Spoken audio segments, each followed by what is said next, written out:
Good afternoon, everybody. Thank you for joining us. As TJ mentioned, my name is Jamie Singer. I'm the co-lead of FTI Consulting Cybersecurity and Data Privacy Communications practice. We are one of the largest crisis communications practices specifically focused on cybersecurity issues and risks. And our role in these matters is to help companies with their strategic communications response and the reputation management aspects of these issues. We've worked on some of the biggest high-profile matters in recent memory, including Colonial Pipeline, of which we have a representative here today. And I've been in this space for about 10, 12 years, and what's interesting and a little bit surprising to me is that the communications aspect of cybersecurity issues can still be overlooked. When a company is facing these issues, their first call is usually to their carrier, their lawyer, or their forensics partner. Comms can be an afterthought. Now, I'm extremely biased, obviously, with the work that I do, but communications is an essential part of effective incident response because it can mean the difference in terms of stakeholder trust and overall brand reputation management. But the good news is you don't have to take my very biased word for it today. I have assembled a panel of experts in the industry whose day job is not communications, who are going to talk with us today about the important value that communications brings to effective incident response, and specifically the importance of collaboration among the different work streams, the legal, forensics, technical, and communications work streams. And what's really unique about this panel is our organizations have all worked together over the years in different capacities, and so hopefully you'll see that teamwork element show up today. So without further ado, I'm going to introduce my fellow and esteemed panelists. We've got Cwalina, who is the Global Co-Head of Data Protection, Privacy, and Cybersecurity at Norton Rose Fulbright. Chris has managed some of the largest data breaches in the last decade. He began his career in privacy as Vice President and Assistant General Counsel at ChoicePoint, where he helped lead the company's response to the first publicly reported data breach. And we've worked with Chris's team on a number of matters over the years, and what's unique about Chris's approach is he's in the weeds, shoulder to shoulder with his clients, the forensic partners, the communications partners, every step of the way. And not only focused on notifications and privilege, of course, you know that, but in terms of how the company and client can mitigate risk for their brand reputation. In fact, Chris is only one of the few lawyers we've ever seen actually pick up the phone and call a client's customers to talk to them about IOCs and the progress of an investigation. So can't think of a better person to talk about communications from the legal perspective than Chris. We also have Adam Tice, who is the Chief Information Security Officer at Colonial Pipeline Company. Adam assumed this role in February 2002 in the aftermath of the company's very highly publicized ransomware attack. Adam has a proven track record of addressing very complex and sensitive security issues, a skill he honed when he joined Equifax as the Senior Vice President of Cyber Ops after their 2017 cyber incident. And Adam has since helped mature and enhance Equifax's security program following their breach. Earlier in his career, he worked with Jeremy, our another panelist, at Mandiant, where he was an incident response specialist. And so Adam brings a unique perspective on communications from both sides of the table as an IR consultant and now in-house as a CISO. So thanks, Adam, for being here. And then last but not least, we have Jeremy Koppen, a manager with Mandiant who has led a number of incident response engagements and intrusion investigations. Jeremy's worked with companies in a variety of industries. I won't bore you with how many. He has experience in programming, computer hardware, cybercrime investigations, forensics, and information security. Our team's been shoulder to shoulder with Jeremy on a number of incidents, and he's been instrumental in certain communications aspects like preparing executives for congressional hearings, even backgrounding media occasionally, so certainly understands the value of it, and we're looking forward to talking with Jeremy today as well. So what we're planning to do with our short time together is talk about the different communications considerations and the collaboration that needs to happen amongst our teams through all phases of an incident, pre-breach, during breach, post-breach. So we'll start with the pre-breach phase, and from my perspective, planning, testing, training is so instrumental to setting organizations up for success, but certainly want to hear from our panel on that. So Chris, I want to start with you. I think one of the biggest challenges and opportunities when it comes to organizations being able to effectively communicate is if they've had proper governance structures and work streams set up ahead of time. So can you talk a little bit about why that's so important and how to do that effectively? Yeah, I'll try, and I'll say, I think what I want to try to do is, you all have heard these talks before plenty of times, and you hear the same stuff about prepping and governance and structure and reporting lines, but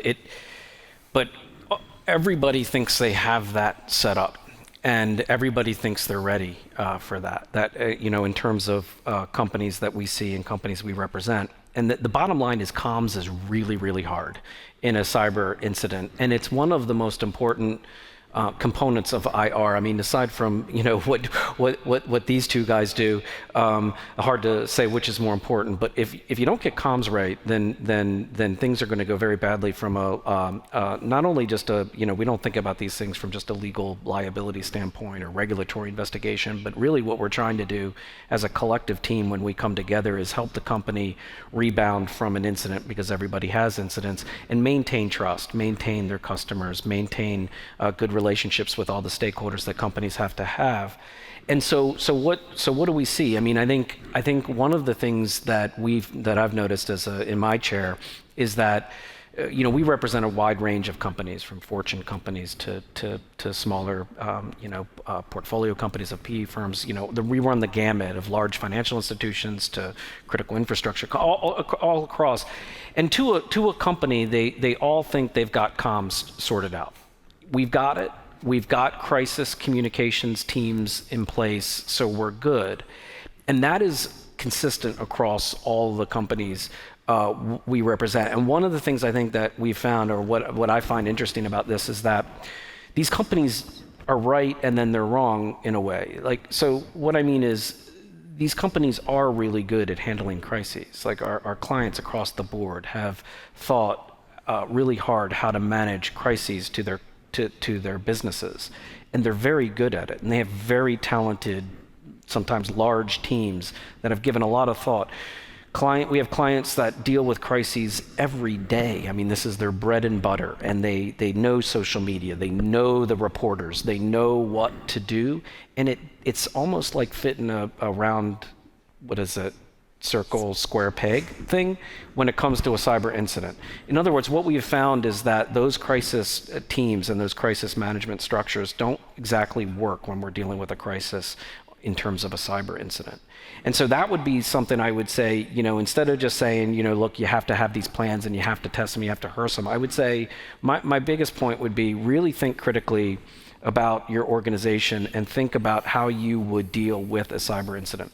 Cyber incident is unique in a lot of ways from regular crises, and I'm not going to go on and on here because I don't want to talk for too long, but they're different in a lot of ways, and you need a very, very streamlined approach, and you need a much smaller sort of core team in dealing with a cyber incident, I find, than typical crises that involve a lot of people and parts of the organization. It needs to be really tightly run.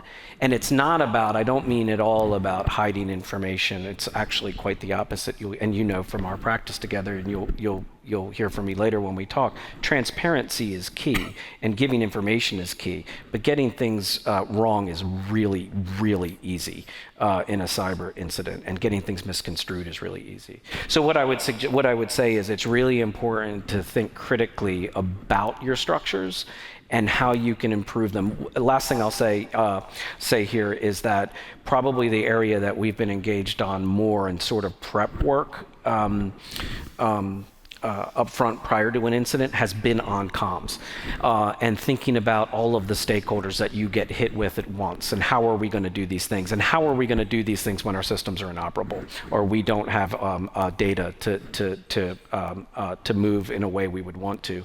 So that's what I would start with, and welcome others to yeah, no, that's jump great. in. And I do think we're seeing more and more companies come to each of us with interest in that robust communications planning ahead of time. Jeremy, I wanted to ask you, when companies think of incident response planning, I do think there is still this focus on the technical and operational aspects of the planning. Are you seeing more companies get involved thinking about the communications piece, and how would you suggest that they do that on the front end? Yeah, I think similar to what Chris said, we are seeing organizations start to set up teams made to solely handle communications, specifically for incident type engagements, business continuity, client communications. And I think that kind of hits where you're going, is having a team designed solely for that reason and having those responsibilities. From the preparation, it's kind of that same tried and true practice of tabletops, getting that muscle memory, having them ingrained, because you really want to have those roles figured out. Again, we've all been in situations where it's a little hectic. You're running around, you're trying to get information, and I think as much as you can practice and get that set up, much better. And we're seeing a change to that. I think it kind of goes back, and Chris, you said, I think the crux of it is making sure we have accurate information and consistent messaging, and that's kind of that big focus where we want to make sure we put an emphasis on. Yeah, absolutely. And one thing that's interesting is when companies think about their communication strategy, they're often thinking about external stakeholders, their customers, clients, partners. But Adam, curious your perspective, the different hats you've played in terms of the role of employee communications and the importance of thinking about internal communications preparedness before a big incident. Yeah, I think it's important to remember that a breach is a completely traumatic event for the employees. They will immediately get castigated in the media, and I talked about this yesterday, right? Everyone will start throwing stones at the organization, accusing them of making mistakes. And it's so easy to overlook the impact that the average employee faces when they go through a major breach. For example, right, if imagine you're an Equifax employee, everyone wants to know what happened. You go home and people want to talk about it. You go to the bar, people want to talk about it, and it just weighs on you. I do remember in one engagement that I worked, walking past the cube of someone on the day of the announcement where they were crying. So it was a very meaningful moment for them, something that you don't really prepare for. It's not something you can prepare for. And I think the takeaway there is, although you're not going to sit down and model out that exact scenario, it's terrible, you do need to understand the impact of a breach as it applies to the employees, because ultimately they're the one carrying the flag forward. They're the ones who need to be incentivized. They're the ones who need to be encouraged. They're the ones who need to be supported, and because they're the ones ultimately doing the work to recover. And so often I've seen where the message outwardly is so well prepared, so coordinated, so polished, but the employees feel left behind. Because remember too, during a major breach, most employees don't have any idea what's going on. They might know that something's going on. They might know that there's a war room downstairs, and they might hear some chatter or hear some gossip, but they're not going to be prepared for when it goes up on CNN and they talk about their company, their reputation, their pride now being attacked by the rest of the world because something big has happened, right? Whether you're a Colonial pipeline employee driving a pickup truck, getting accosted in the parking lot of a gas station, or an Equifax employee getting beat up by, just the media for what happened there. None of them were prepared for that, and you can't prepare them for it, but you can reassure them, you can communicate with them, you can give them a set of tools in their toolbox so that they know what to say, they know how to encourage people, they feel encouraged themselves. And that takes some skilled communicating, something that just doesn't happen naturally, especially not during a high pressure scenario of a breach. There's also, on that point, I agree with everything you said, that companies will often forget about that path, right? Mm-hmm. So they're really good at the responding to media requests, and they have clear path, and they have the talking points and that sort of thing. But you have to remember the employee aspect, because the thing that most, again, it's hard to stay consistent, and it's hard to get messages correct in these cases. And the biggest problem that we face isn't so much. I'm speaking in generalities, obviously, here, because there have been exceptions and examples that we've worked on where things have gone wrong with the media. But one of the biggest problems is what should they be saying to other stakeholders that you got to communicate to, and that means customers, et cetera. Because a lot of times people will fall into the habit of telling people what they want to hear or what they think they want to hear, which it usually ends up going a bridge too far or a step too far, which then translates to a misrepresentation or something that's inconsistent with what actually occurred. And that's where you get into a lot of problem. So controlling the ground level and making sure they're armed with those tools that you mentioned is critical. And I think a lot of people think, well, we've got a crisis plan, we've got some templates, we're good. More work is needed in that regard, is my point.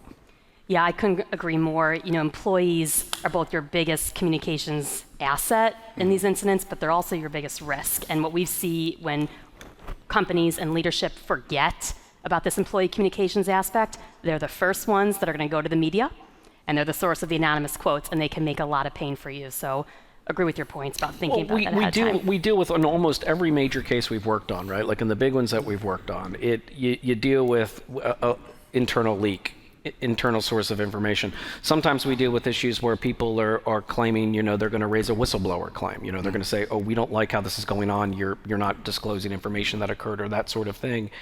And I can tell you from my own experience and own chair, that's not what's happening. What's happening is we know we need to wait for you to do your work, which it sounded like an insult, which it wasn't. It takes a lot of time to do what Mandiant does and go through the systems to find out what actually happened. And so making sure that you think about communicating to people in advance of an incident and say, look, this is how an incident runs. This is what we do. This is what our goals are in an incident, what we're trying to accomplish. And we're not trying to hide the ball. What we're trying to do is not overstate an issue or understate an issue. And in order to do that, we need guys like you two to tell us what the facts are. But that takes time. So keeping people calm and informed in the first 24, 72, and then even 2-3 weeks in, critical. Yeah, so on that note, Chris, so if we're in the middle of an incident, how should these different work streams be talking to each other? The forensics, the legal, the communication side. I mean, obviously there are privileged concerns, but how can that information flow happen effectively so we have a great response? I know privilege is important. I mean, as a lawyer, it would be crazy for me to say, well, I don't care about privilege. But I mean, privilege is really important because we're providing legal advice in what our legal and regulatory obligations are, of course. But the most important thing in my role, I think, is most important role that I serve is helping to collate and bring together all these work streams under one umbrella so that we are able to send out consistent messages, right? Like that's our goal.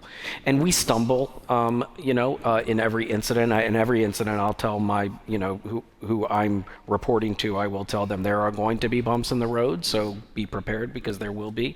But we're going to set up this governance structure, and we're going to have clear lines of reporting and decision making. One of the things I'll highlight, again, working with FTI, what we find really helpful is that my view of it is it's critical that the comms team really knows what's happening from a forensic point of view and really understands where we are in the investigation from a technical point of view, not just high level, but really understands what the issues are in the investigation because that's going to translate to what we say publicly.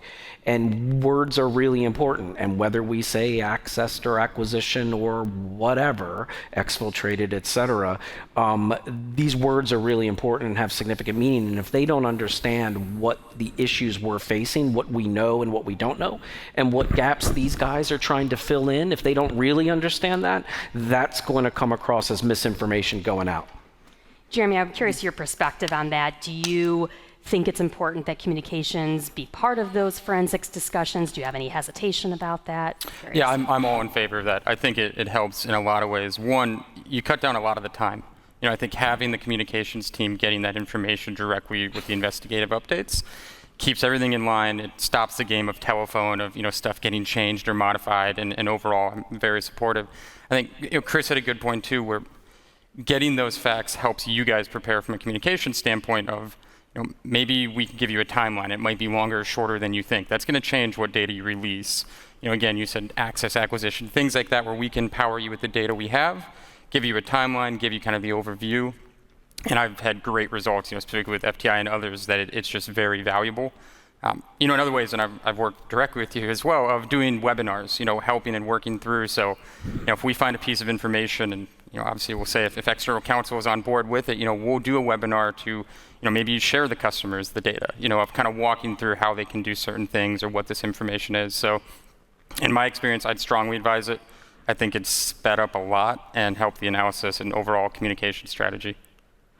Yeah, no, I think, time is money in these situations, and to spend time playing the game of telephone just slows a response. So to the extent forensics firms are comfortable having comms at the table, I think is great. Well, we speak different languages too, which is another thing to point out, right? Like, so you guys speak a language that is totally different than, well, lawyers, or at least most of them, and also, importantly, regulators who are asking questions, and often asking questions that sort of misfires, but you still have to answer those questions, like systems accessed or data accessed or whatever, but drives you guys bonkers, right? Because we'll ask that question, and then you're like, okay, well, we got a net scanner going through like 100 systems. Okay, so we access those systems. Those systems were accessed, or and we were going through your SOD, and we're seeing the number of systems that are enumerated, and then but comms team needs to understand that and they it's not hard concept, but when you need to be in the room to understand, there are tools that are being used to access a lot of stuff in the environment. That doesn't mean they had their eyes on a particular document or are going through anything other than enumerating a bunch of directories, right? But making sure that you get that right. I'd also say vice versa. Like, I think, again, it's a great point. We all see things differently. Something written from a communication standpoint, from a technical side, we may read that differently or say, hey, that doesn't directly line up. And that's where I think those meetings help, where you can say, hey, why do I think that might need to be changed? Why do you think? And you kind of get everyone's opinion to see. And I think that's really important.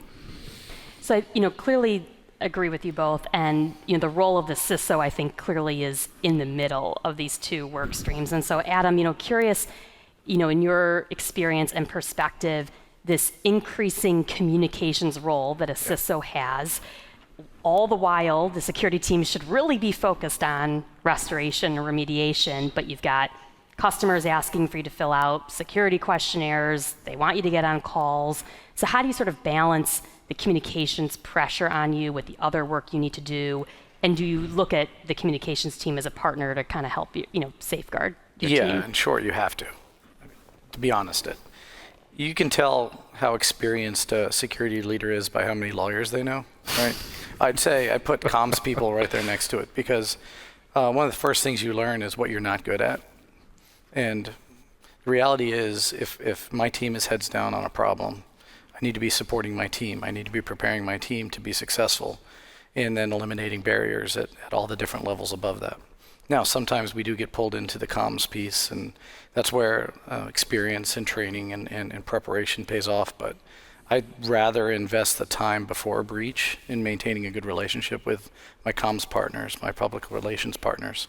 To be honest, I met with them last week before I came here to review the content of this panel, just to make sure that we're on the same page. But nurturing that relationship and ensuring that we are speaking the same language, bringing them into the room, letting them see what a day in the life of a security person is, letting them even maybe peek behind the curtain to see an incident, so that the next time we encounter something, they already understand our lingo. They already understand the way we do things. They understand the time it takes for the forensicators to get to the bottom of something, to produce meaningful data that we can actually talk about. It's very hard to nurture those relationships during the crucible of an incident. It's hard. So that investment in having a beer with your local comms person pays off well in advance of any major incident.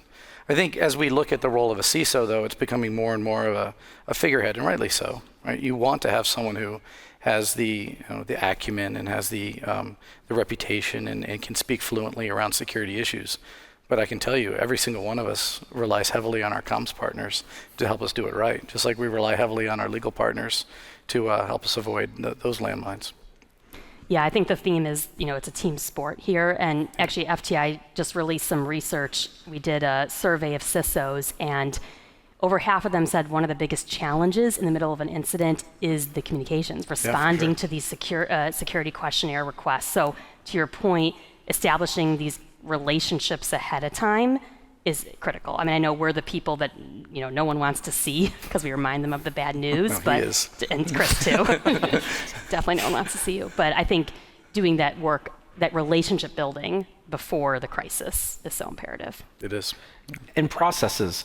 So one of the things we do with FTI a lot is, you get so many inbounds on an incident, and companies get overwhelmed, even big corporations who, again, I go back to the point I made at the top, which is, even companies that are well accustomed to dealing with crises on a day-to-day basis, we find it different and difficult in terms of the volume and mass that you have to deal with. And most companies aren't set up. Most companies are not set up to manage. I mean, we'll often have to bring on FTI to help bolster those capabilities and set up an out-of-band situation so that all of the inquiries can go into one place, be tracked, managed, consistently responded to, so that we have a single source of truth, single source of answers. But that's something like you should be thinking about now and setting that up. How are we going to do that and how are we going to manage that? Think about that now if you ever had a major incident, because that's one of the most challenging. I would say you pointed out that survey was interesting. I mean, I think it truly is. I mean, yes, forensics, and there's lots of different, I mean, people could debate this topic, but I will say consistently that comms is one of the hardest parts in dealing with a cyber incident. I think you said it's also very high stakes. Like you said, if you get a lot of inbounds, if you have respond to a few of those with inconsistent answers or different opinions, now you have a lot to walk back or have to correct, so that it kind of hits all the points again of having that team, having data consistency, because you're going to get a lot of those inbound questions. Yeah, and Chris, you touched on sort of this customer communications engagement piece that has become, I think, very challenging for many organizations, especially with an encryption scenario. What are you seeing as sort of the best practices or creative ways or interesting ways that clients are handling the customer comms piece of this? Well, one is what I just said, is to try to set up an apparatus to really tightly manage, or as best you can. But even then, things fall through the cracks. I mean, I think we live this every day. But another thing that we've been doing lately is setting up information sharing sessions, in the form of webinars, for example, where we'll develop, the narrative around, because what happens is, again, we're conducting forensics, and we know, and everybody in this room knows there's this tail with forensics. There's, we learn a lot. Mandiant's great at identifying systems of interest and laser focusing on where the stuff happened, and getting really good at developing that initial narrative pretty early. I mean, that's something that Mandiant excels at. But there's a long tail to forensics. It takes a lot of time, and then there's the reporting and the development of the report, because there's lots of things that have to get rounded out that take time. No matter how good the forensics are, it takes time. And so making sure you're communicating before all that's done, because people get really anxious and want information. That's what we've been doing, is really going out and trying to be open, transparent, telling them what we know, being clear about what we don't know, and being clear about what we're still trying to investigate. And we find that sort of outreach and openness has gotten good reception. I would say, and I'd be interested in your guys' take on that too. I mean, we get raked over the coals sometimes too when we do it, because every now and then people will just fire off and just go crazy at us with questions that we can't answer. But I think by and large, though, the response has been really good when we do that kind of proactive and often early, even before forensics are done, way before forensics are done, dissemination of information. Yeah, and I'm curious, for those webinars, like who should be on it? For example, I mean, do you have legal counsel? Do you have the CISO? Do you have the forensics partner? All of the above? It depends. It depends. I mean, I often will personally take a speaking role, but that's just because sometimes companies aren't prepared and don't have a guy sitting like here who can do it, right? But the CISO is probably the most important person. One of the problems, though, is that we have in these incidents, especially the major ones, is you're the captain of the ship. You got a lot to do. You can't spend all day on calls, and so that's why we often have a buttress team to support and get the message out for you, because you can't possibly do that when you're trying to run an incident. No, and if you pull from the Equifax scenario, the person who was in the acting CISO role had almost no involvement during the day-to-day operations, because they were so focused on customer engagement, governmental engagement, heading to Congress to testify. It was just chaos, right? And so having that really functional communications arm to continue moving the message forward, while the Mandiants and the outside counsels were running the actual investigation, freed up the internal security team to actually, go forward with the message. And that paid dividends. Adam, curious to, something that comes under scrutiny often in these incidents in the aftermath is if there weren't proper cybersecurity investments ahead of time, a small team or companies that didn't have a CISO. So how do you think about sort of those worst case scenarios of things that can be scrutinized in the aftermath, when you're in the moment? I think you're not thinking that thought, first of all. I think what you're doing is saying, all right, how do I surround myself with the right team to be successful, right? How do I do right by my workforce? How do I do right by my customers? How do I reestablish trust? And how do we get through this in the best way possible? There's going to be time after every major event to Monday morning quarterback, right? To go back and look at all the things that could have been, should have been.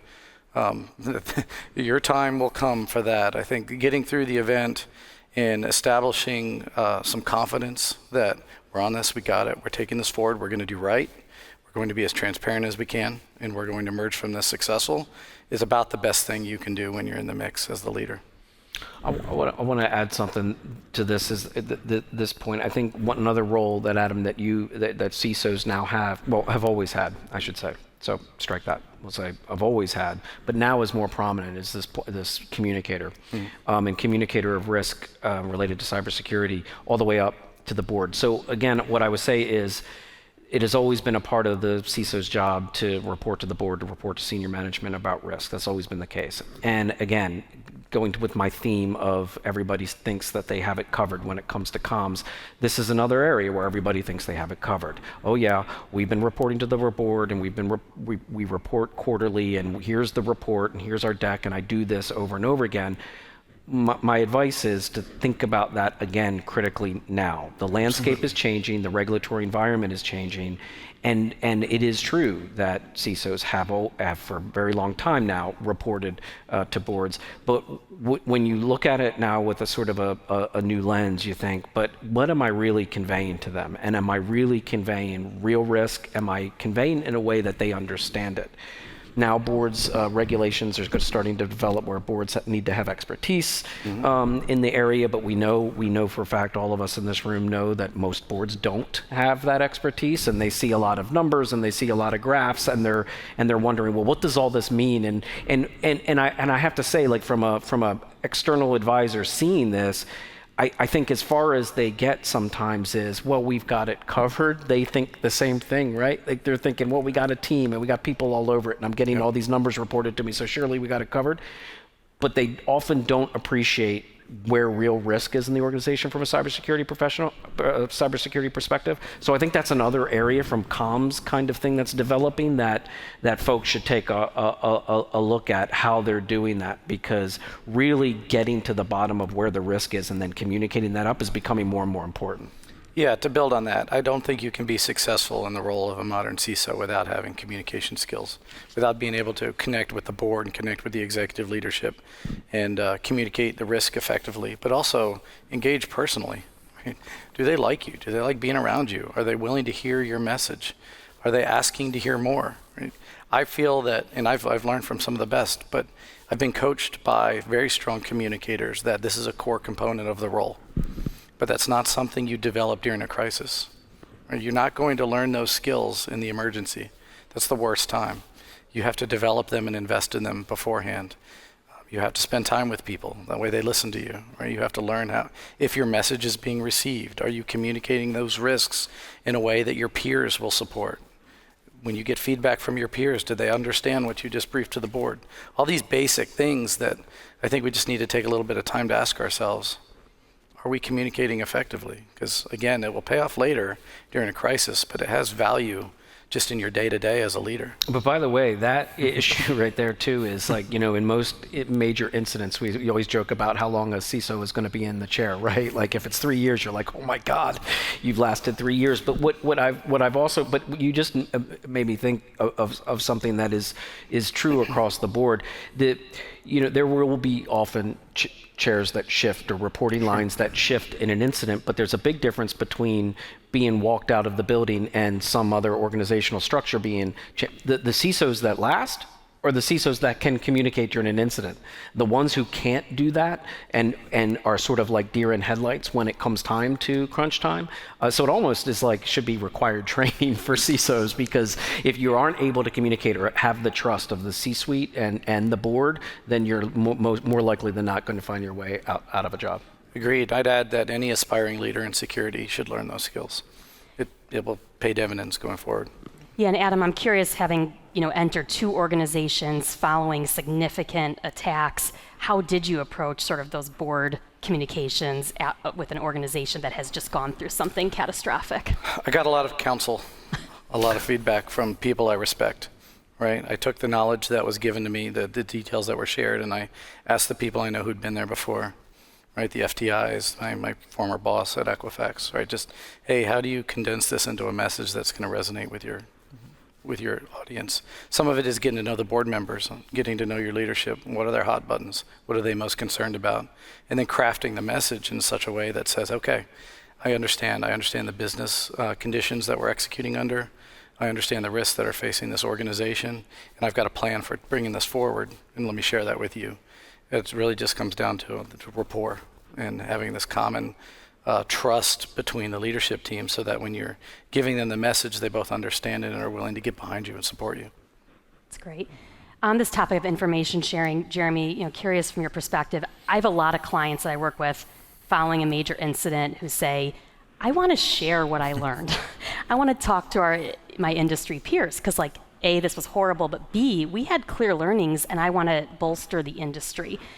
But then there are others who are worried about kind of sharing their dirty laundry. So how do you view kind of information sharing post-breach? Yeah, I think there are a lot of ways to share relevant information that's helpful to other organizations. Indicators of compromise, I know we've talked about, that's a big one. We talked about webinars, things like that, where you can release those items to help strengthen the community at large. Again, everyone's at risk of a cyber incident, and so I think as much as we can share that, we can help the awareness, the visibility, and either stop future breaches or mitigate ones currently ongoing. I think post-breach, that's really important, because you kind of have a little bit more time. I know you said time, and obviously in a breach, it's much more hectic. So you have time to get a more finished product, more finished work piece, and that helps. I think it's also important in some cases, during a breach too. We've all been there, where you get requests for indicators or updates the first day, the first hour.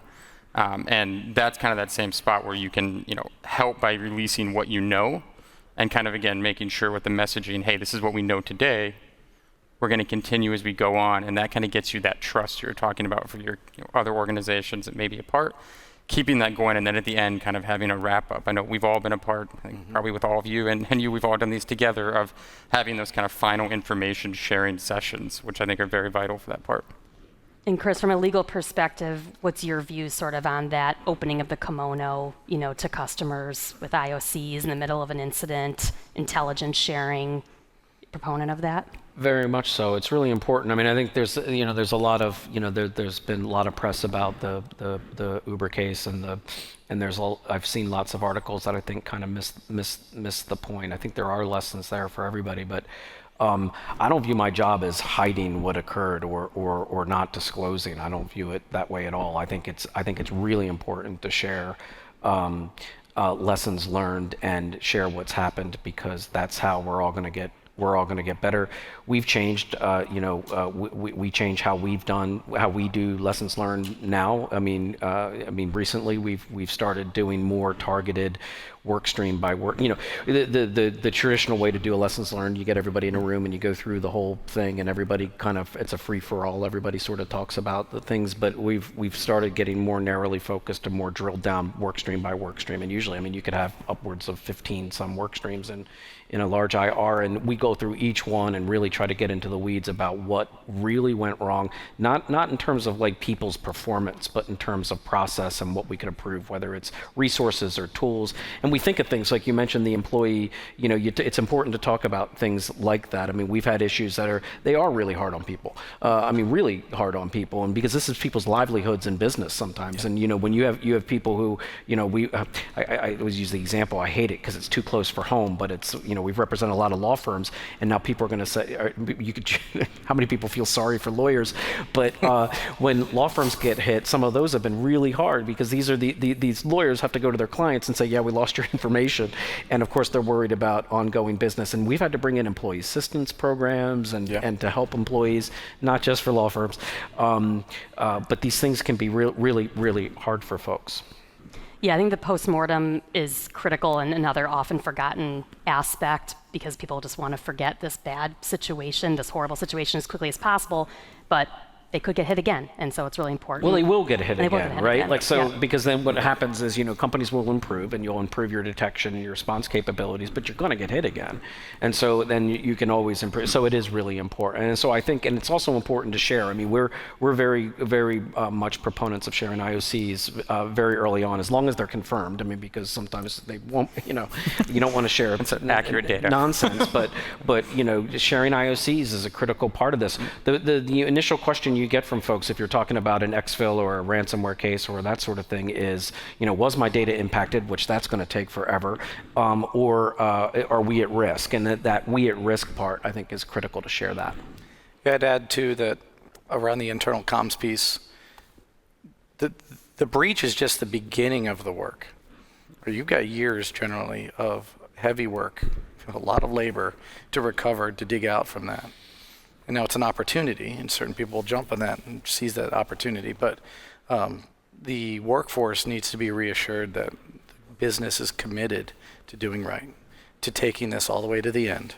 And that is a very careful message that needs to be crafted that gets often overlooked. Excellent point. So hopefully you've all heard today kind of the key themes of the importance of preparation, the work stream and governance structures ahead of time.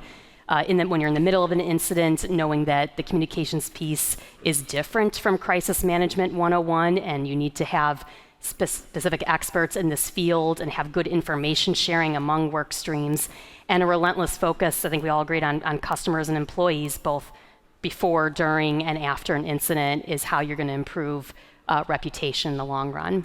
So appreciate all of your insights. I think we have a few minutes for questions.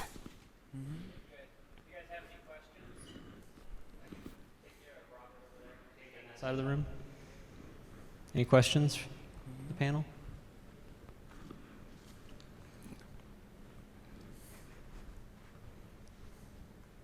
Easy as pie. Oh, we got Over here.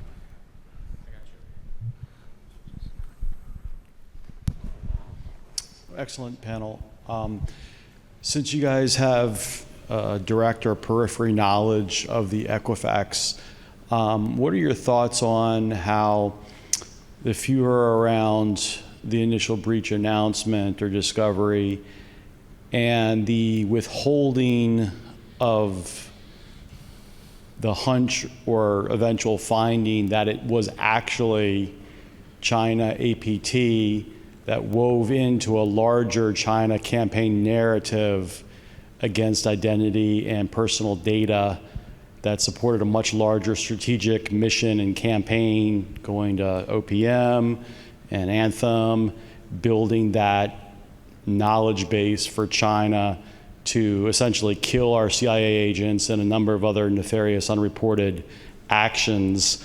The Equifax was one of many incidents in that long timeline, but what is your thoughts on how that should be communicated, since we talked heavily about communications, and how it would weave into a larger public narrative that may influence public policy or government action?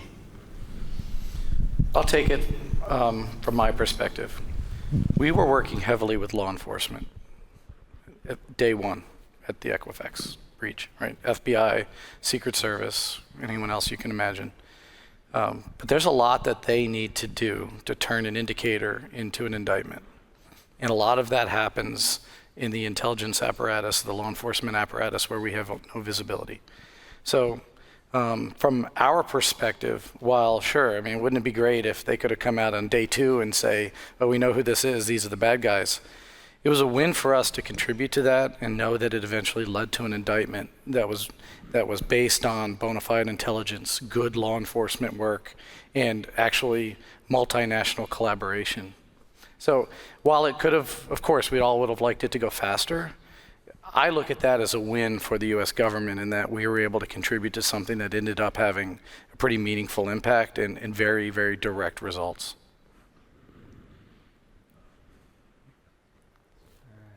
I think we're all out of time. So thank you very much to our panel for a great conversation. Great. Appreciate it. Thank you.